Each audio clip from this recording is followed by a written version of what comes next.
अगर हम एक नज़र हिस्ट्री ऑफ इंडियन इकोनॉमी पे डालें तो हमको ये देखने को मिलता है कि जो अपनी हिस्ट्री रही है ना इंडियन इकोनॉमी की, बेसिकली ब्रिटिश ईस्ट इंडिया की, मतलब 1700 के बाद का, वो बहुत टुमुल्टुअस फेज से गुजरा है, अप्स एंड डाउन से। देखिए, आपको पता है कि इंडिया पहले सोने की चिड़िया कहलाता था, राइट? क्योंकि इंडिया में बहुत ज़्यादा मैन्युफैक्चरिंग हब था। I am interested to tell you that कि इंडिया उसमें वर्ल्ड का 25% जीडीपी अकेले रखता था। लेकिन आपको पता है कि 1757 से जब बैटल ऑफ प्लासी हो जाता है, इसके बाद जो है ना इंग्लैंड को फ़ायदा मिल जाता है, क्योंकि वहाँ पे इंडस्ट्रियल रेवोल्यूशन भी चल रहा था। तो उन्होंने जो है ना यहाँ से रूल करना स्टार्ट कर दिया, यानी कंपनी रूल स्टार्ट हो गया, जिसको ड्रेन ऑफ वेल्थ भी बोलते हैं। कहने का मतलब ये है मर्केंट कैपिटलिज्म यहाँ से स्टार्ट हो जाता है बेसिकली। फिर 1813 तक चला ये।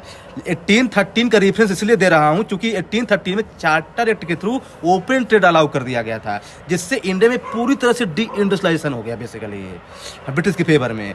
फिर 1858 से 1914 तक भाई ये पूरा जो है ना क्राउन रूल स्टार्ट हो गया था, और रेलवे इसने रॉ मटेरियल को और ज़्यादा मोबिलाइज कर दिया। इससे कहते हैं इंपीरियल कैपिटलिज्म। फिर 1914 से 1947 तक इंडिया में कैपिटलिज्म का राइज होना स्टार्ट हो जाता है, जिसको बोलते हैं इकोनॉमिक नेशनलिज्म, जैसे टाटा एंड बिरला। फिर आपको पता है कि 1947 के बाद जो है ना इंडिया जो है सोशलिस्ट इकोनॉमी को फॉलो करते हैं अंडर नेहरू, है ना। लेकिन आपको पता है 1964 में नेहरू की डेथ हो जाती है।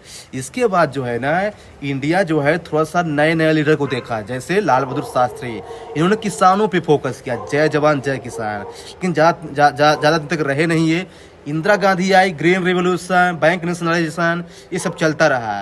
लेकिन इंडिया को एक चीज़ तो करना ही था, क्योंकि जिसका टाइम आ जाता है ना वो उस चीज़ को कोई नहीं रोक सकता, वो है LPG रिफॉर्म। तो 1991 में इंडिया को ये चीज़ लाना ही पड़ा, जो इंडिया बाद अवॉइड कर रहा था।